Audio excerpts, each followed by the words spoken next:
Salut, c'est Jay, on se retrouve aujourd'hui pour une nouvelle vidéo de déballage avant test. Aujourd'hui, c'est le Samsung Galaxy A71. Donc, je vous avais déjà proposé le A51 il y a quelques temps. Donc là, on a eu la possibilité, on l'a acheté un tipeur, de pouvoir tester le A71. Donc, on l'a pris. Téléphone qui est déjà réservé à un tipeur. Donc, si toi aussi, tu veux pouvoir bénéficier, comme d'habitude, on te le répète, de téléphones à prix avantageux. D'ailleurs, vous êtes de plus en plus nombreux sur Tipeee. Vous nous rejoignez dans la description de la vidéo, il y a le lien sur notre page Tipeee. Donc, d'une part, si vous souhaitez nous soutenir en faisant un petit don, et ça vous ouvrira l'accès donc à des prix préférentiels sur les téléphones que l'on teste. Vous aurez un mail chaque jour aussi de toute l'actu sur la chaîne, de ce qui arrive, etc.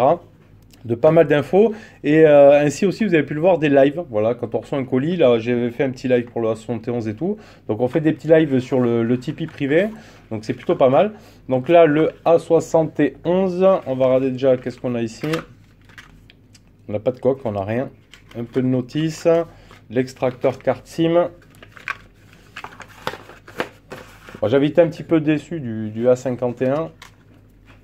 Ensuite on retrouve dedans des écouteurs Samsung, de l'USB type C et le chargeur en charge rapide en double type C.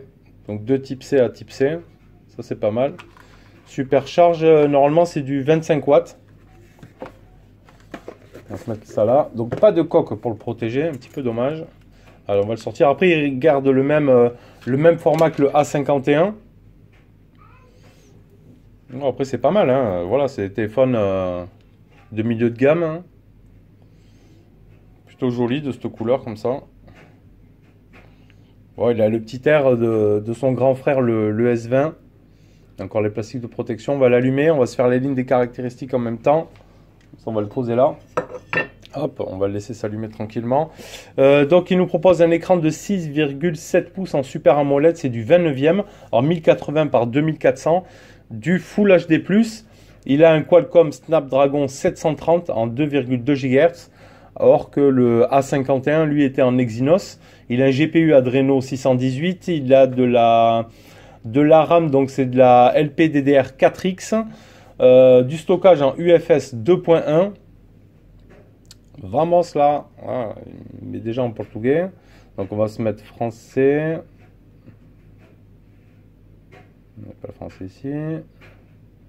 A, B, C, D, E, F, français, France. C'est parti. Après, il est joli quand même l'écran. Franchement, c'est bien optimisé. Ça, j'avais su le dire sur le A51. Il n'y avait pas de problème là-dessus.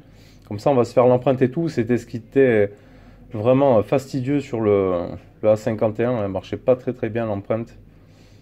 Ça plus tard. Donc après il nous propose une caméra ici frontale, donc écran perforé comme les Note 10, etc. Ça va être la grande tendance de l'avoir au milieu ou sur le côté. En 32 mégapixels, c'est du Samsung S5K, le GD1 en 2.2.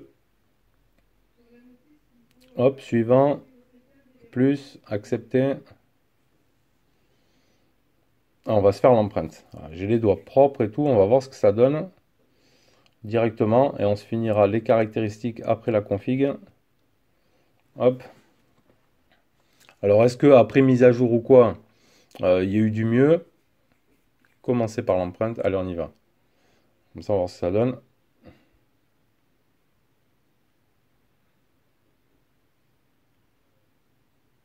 Votre doigt doit couvrir entièrement le capteur. Et ça commence. Donc, pourtant je mets bien le doigt sur tout le capteur.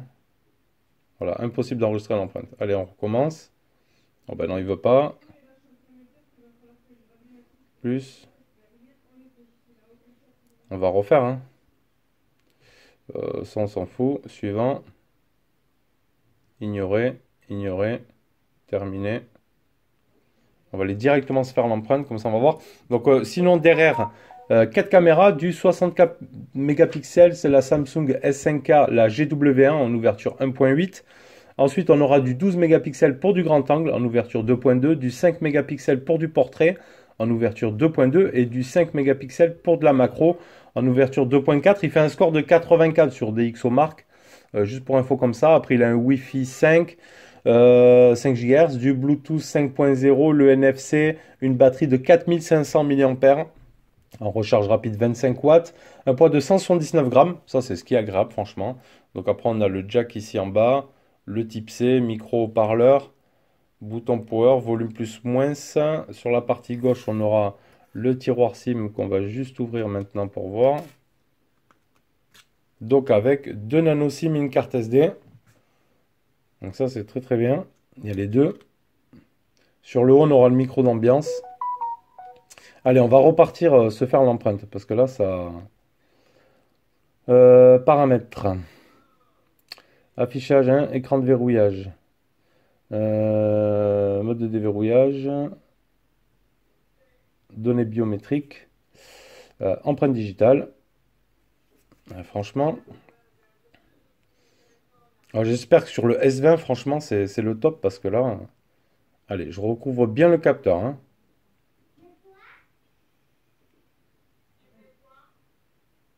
Votre doigt doit couvrir bien le capteur. Pourtant, je le couvre bien, hein.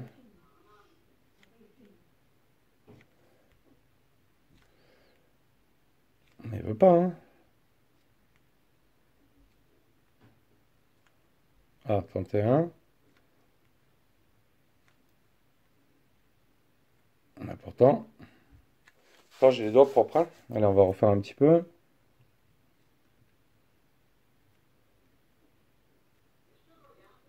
Modifier légèrement la position. Ouais, c'est. J'espère qu'après ça, il y a une mise à jour. Vraiment. Parce que là, même si je le mets comme ça, 50%. On est à la moitié. Ouais, c'est un peu là, c'est vraiment la galère, hein. Qu'on dise pas que je le fasse pas bien. Bah, 63%, 66, 73. Impossible. Bon, ben on refera ça, hein. Sinon on va y passer 10 minutes. Je vais le faire après le déballage. Sinon, il nous propose les bandes B1, B2, B3, 4, 5, 7, 8, 12, 17, 17, de la 20, la 28, la 30, 40, 41. Donc le Bluetooth, le NFC, les dimensions, c'est 163,6 par 76 par 7,7. Voilà. Mais franchement, c'est un peu chiant, quoi. Alors j'espère qu'il y a eu une mise à jour après de fait. On le refait une fois, hein. Allez, je refais une dernière fois. Commencez l'empreinte, posez votre doigt et décollez lorsque le pourcentage augmente. C'est bon. 18, 20. Voilà, votre doigt doit couvrir complètement. Impossible. Bon, ben on fera ça. Plus tard, ça a l'air d'être la même problématique sur le A51. Donc on verra tout ça. Allez, on va se faire une ou deux prises de photos. Donc franchement, là déjà, cette partie-là, ça a l'air vraiment similaire quand même On va se mettre ici en quoi? En 16 neuvième. Donc ici, on ira directement le raccourci après pour le grand angle. Ici. Optimisation de scène, ça c'est de l'intelligence artificielle. Photo, paramètres, optimisation et cadrage, maintenir, résolution de la vidéo arrière. Donc en 16 neuvième, on aura du Full HD et du UHD. La caméra avant, 16 neuvième, on aura également du UHD aussi. Donc ça c'est pas mal. Vidéo haute performance, stabilisation vidéo, photo, grille, tag, le filigrane. Ah, ils ont ajouté le filigrane. Il n'y était pas, je crois, sur la version Exynos, si je dis pas de conneries. Alors, on va se faire une photo. Hop. Alors, est-ce que macro, il passe directement en macro? Il faut aller dans plus, macro. Alors, on va se faire une petite macro ici. Hop. On va sortir de la macro. Et on va se faire un grand angle. Là. Et on va regarder un petit peu ce que ça donne. Est-ce qu'il y a assez de lumière ici d'ailleurs? Hop, on va rajouter un petit peu.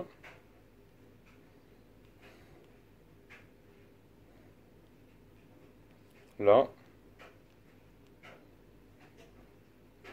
Après, l'arrière-plan, là, c'est flou. La macro, ça va, mais c'est pas le top du top, hein, c'est du 5 mégapixels. Et la photo normale, elle, ça va, elle est propre. Donc on en verra plus après. Lors de la vidéo test, déjà, petite déception par rapport au capteur d'empreinte, hein. On va pas dire que ça fonctionne bien, vraiment. Donc voilà, c'était juste le petit déballage et prise en main. Juste, on peut voir, ouais, quand même, on va aller dedans. À propos du téléphone, information sur le logiciel. Voir là, il est en version One UI 2.0, pourtant en Android 10. Le niveau de correctif, il date de quand? Du 1er janvier 2020. Donc on verra après s'il y a une mise à jour. Et on verra ça après, après le test. Bon, j'ai mis pour le coup vite fait la Wi-Fi pour voir s'il y avait une mise à jour. Donc il y a une mise à jour. On va voir ce qu'elle corrige à 417 MO. Donc niveau de correctif du 1er avril 2020, ça c'est bon. Et les nouveautés. Alors on aura quoi? La stabilisation de l'appareil photo a été améliorée. La sécurité de votre appareil est améliorée. La mise à jour du logiciel peut comprendre toutefois. Alors stabilisation de l'appareil photo et des bugs. Nouvelle fonctionnalité améliorée. Performance accrue. Afin de profiter un maximum de votre appareil, vérifiez. La température risque d'augmenter une fois. Ah, il ne parle pas du capteur d'empreinte. Il parle pas du capteur d'empreinte, mais bon, on verra. On va faire quand même la mise à jour. Et comme ça, on fera un petit retour avec le test. On verra ce que ça donne. Voilà, allez, c'était le premier déballage et prise en main avant test de ce Samsung Galaxy A71. Tchuss!